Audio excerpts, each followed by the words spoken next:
الحمد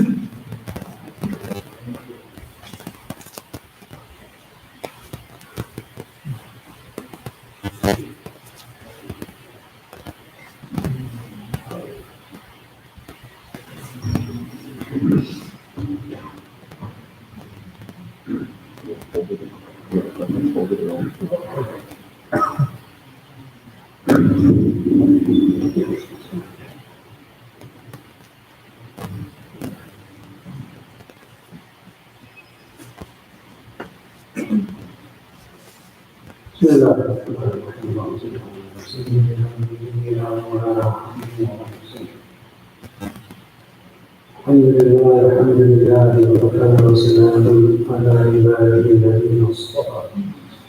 أما بعد, we are inshallah approaching Ramadan next week. May Allah subhanahu wa ta'ala bring us to Ramadan and allow us to benefit from Ramadan the way the Prophet sallallahu alaihi wasallam and Sahaba benefited from Ramadan.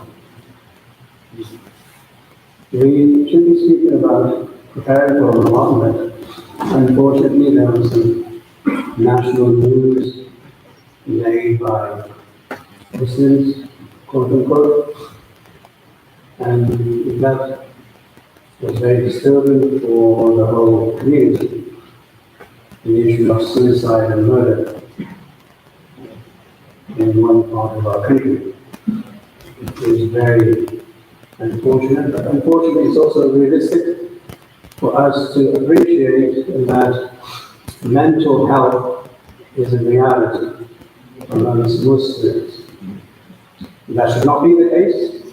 As a Muslim who believes in Allah, who believes in His Rahmah, who believes in the Akhirah, should very rarely experience that type of mental illness or disease where it leads to violence. Muslims have always appreciated and accepted that some people may suffer from these types of illnesses and diseases. And we were perhaps the first community on the planet to establish institutions for such people. In our law, in Islamic law, in our fiqh, we have chapters that discuss certain types of people, including these types of people. So we're not averse to knowing and understanding and appreciating that mental health is something that is unfortunately part of human life. In this country, so many people die because of suicide every day. You can Google the stats. I don't need to bore you with those details. But unfortunately, they are not able to deal with it for a number of reasons. And Muslims must also take heed and understand and appreciate that there is a difference between appreciating, empathizing, sympathizing with people who have illnesses, and with violence, and with sin. Islam makes it very clear that you cannot change the law, as in this country. If God forbid you're in prison and you are suicidal, you will be treated differently. You will be on the suicide watch. Why is that difference? Why is this prisoner being treated differently from other prisoners?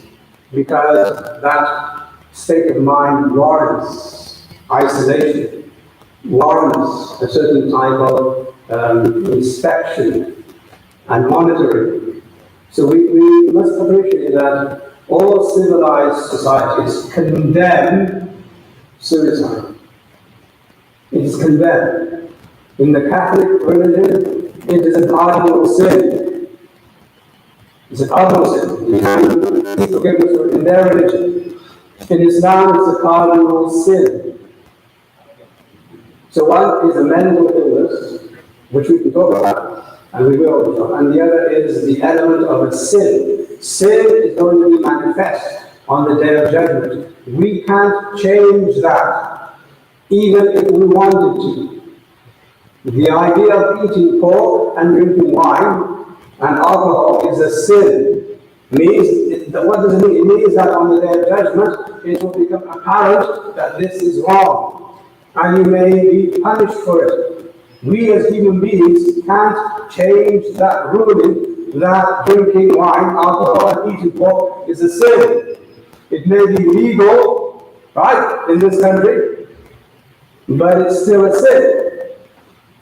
So we must appreciate the difference between what is now something you sympathize with, empathize with, and what is not accepted in Islam through wahy, through revelation. So we must appreciate this. So yes, we must take care of those who are mentally ill. We must create an environment, a community which understands that is an illness, it's an aberration, it's something that's abnormal, it's an anomaly, it doesn't belong to mainstream, and we can take care of it. Alhamdulillah, here in Chicago, one of my own senior teachers at Darul Qasim is the president of the Khalil Center. You all know the Khalil Center, which deals with mental illnesses and all of these cases. So we're not averse to appreciating the reality of mental illnesses. What we are averse to is Muslims justifying suicide because people are mentally ill. You can't do that. So unless you are legally insane, you are still responsible for your actions. Just as, God forbid, if there was a psychotic person going out and killing people, as unfortunately sometimes happens in this country, they are still held legally responsible. You have to treat them as legally responsible. You have to do what you need to do in order to correct them, or send them away from life, or sometimes in this country you have capital punishment, where you execute them. What does this mean? This means there's a separation between a medical issue, a legal issue, and the issue in Islam, the issue of ithm in Islam. So we must do everything within our power to alleviate, mitigate, and eradicate mental illnesses in our community societies through institutions. There's no doubt in that. At the same time, we must let Muslims know that it's a cardinal sin. You can't mitigate the sin in suicide simply because people say that this person's this way and this way. You have to do everything to make sure that that doesn't lead to violence. Suicide is violence against yourself. You don't own your life. Allah owns your life. You can't take a life without justice, without divine guidance. Even when we kill an animal to eat, we have to say Bismillah, Allahu Akbar, to seek permission from Allah to do this. Killing.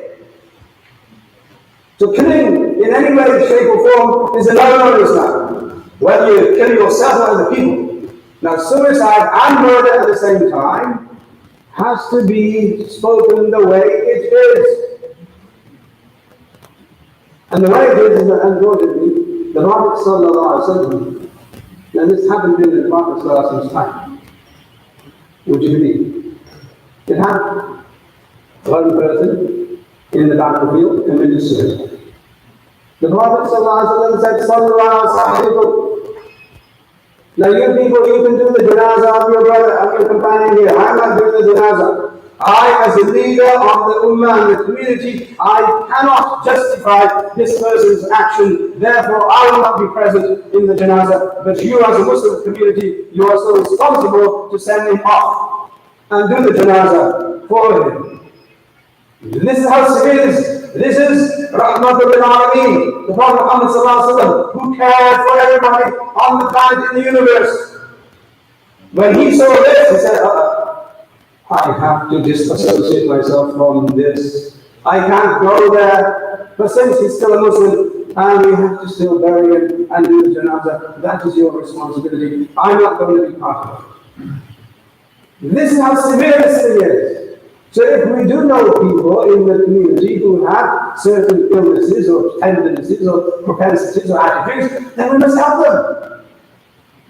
We must seek help for them. We must take them so that they can get help. This duty as a Muslim, this mutual consultation and exhortation is necessary because we are not isolated from each other. And it is on this point that we see Islam at its best. All of these issues of losing hope in life is because there is no belief in the Akhirah. There is no hope in the Akhirah. That's why the Akhirah is so important to a Muslim.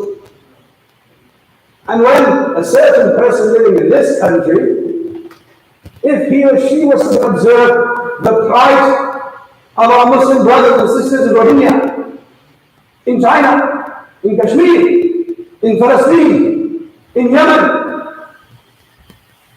is it an atrocity that you can say that I'm worse off than them?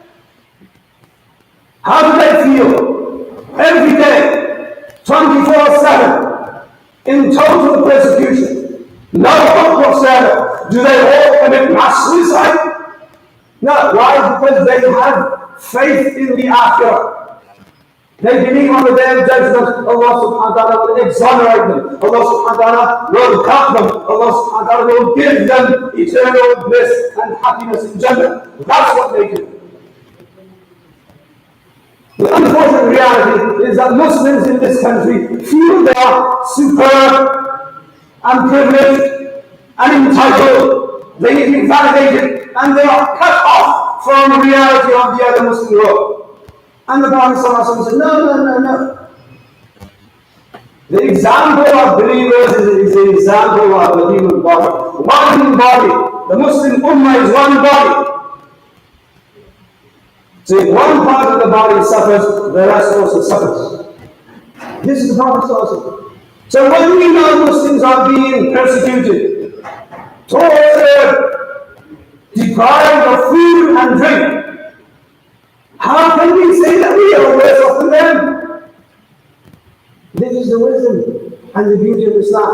That look to others who are in much more suffering than you can imagine. Just this flimsy idea of happiness. That Mickey Mouse idea of happiness, what is happiness? Are you any worse off than those people? No. Not in a million years. Then how dare you say that you have no happiness? And there is no God, and there is no Akhirah, and there is no Jannah. This is how severe this crime is. So we must give ourselves instructions for us of the haqq. Consult each other about the truth. This is the truth. No one in this country is any more in suffering than those people I just mentioned. No one. Even if it's relative. So we must appreciate what we have in this country. What we have in this country is tremendous. It is Allah's rahmah upon the Ummah in this country. For someone to come and infiltrate the Ummah and say that there is no happiness in Islam, that's another. We won't tolerate this. As much as we appreciate mental illness, as much as we empathize with crime, as much as we sympathize with people who go through this day in, day out. If people have suicidal thoughts, they should seek help. Immediately. They should talk about it. And there are professionals in this country who can help you. There are hundreds, if not thousands of hotlines. Both in the Muslim community and in the non-Muslim community, we should certainly need to make sure that the sin of suicide is not promoted in the name of sympathy. And not perpetuated in the name of empathy. This is our duty as Muslims because we have to be patient also. Life is about patience. If you don't know how to be patient, you can't live, period. Everybody has issues. Everybody has problems. You wake up in the morning and you have issues. So what do? Everybody in the world should commit suicide because there's no happiness in everyone's life? No. No civilization tolerates suicide as a norm. Not in this country, the most liberal. They will tolerate it. Why? Because it is going to infiltrate the community and society and destroy the fabric of the community by saying that we can take our own lives. We cannot do that, no matter how sick or ill we are. We must trust in Allah, we must observe patience, and we must believe in the Akhirah, that there is going to be a time and a day when I will be much better off there than here. That's the beauty of Islam. That Islam gives hope to everybody in this world. That I will die, and when I die, my Creator, my Master, my Lord will give me compensation for my patience. The Prophet ﷺ that if a Muslim is pricked by a thorn, a nail, he is rewarded. Now how great is it? How beautiful is it? That you're rewarded for the simplest amount of pain that you bear. You don't even think about it. So what way is this reward? This reward, my dear brothers and sisters, is not here. This reward is after we die. This reward belongs to another life, where we will all be on the day of judgment in front of Allah. So there are two things. One is we must sympathize with people who have these kind of thoughts, help them, seek help for them, force them to get help. On the other side, we must not undermine the sin. If you want us to undermine the sin, then it becomes a law. Then the rest is just unfortunate. So we may God Allah subhanahu wa ta'ala preserve us. May Allah subhanahu wa ta'ala give us now, all of us, mental sameness and happiness and joy and pride in this life and also in the world hereafter. Amin ya Rabbal Alameen. Jazakumullah.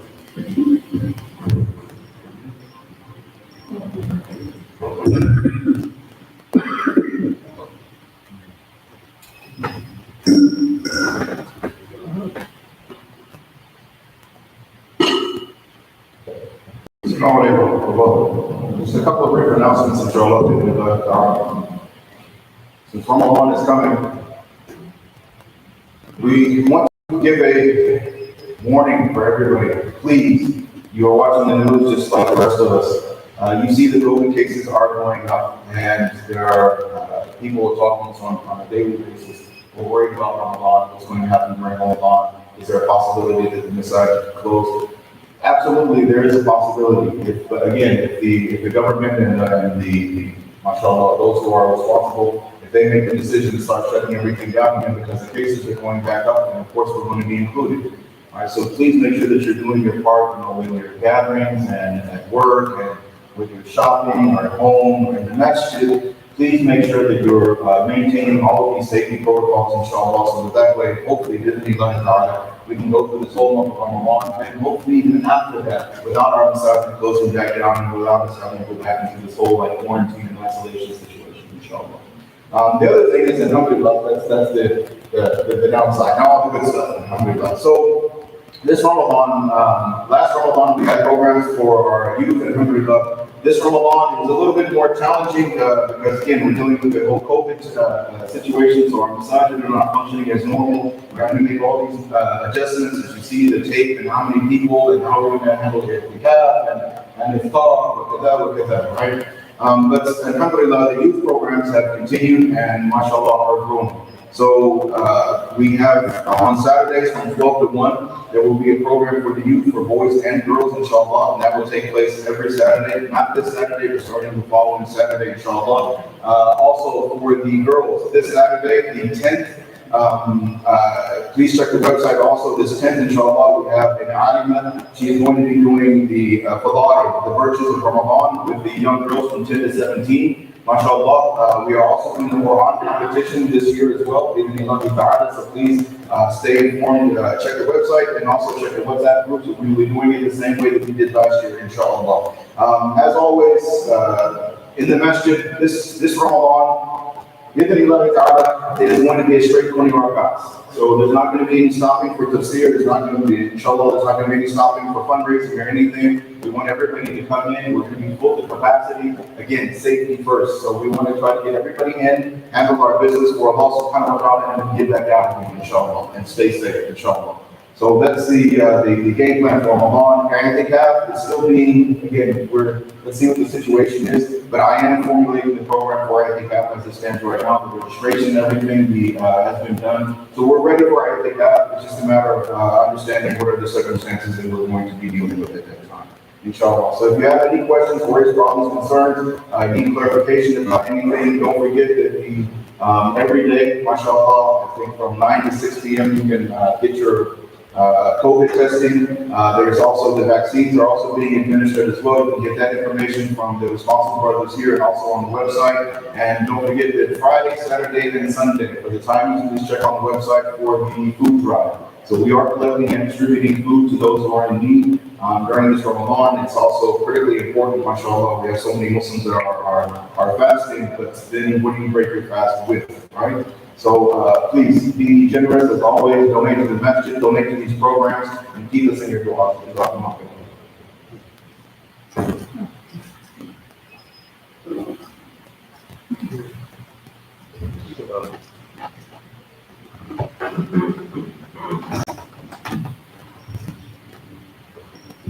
Thank you.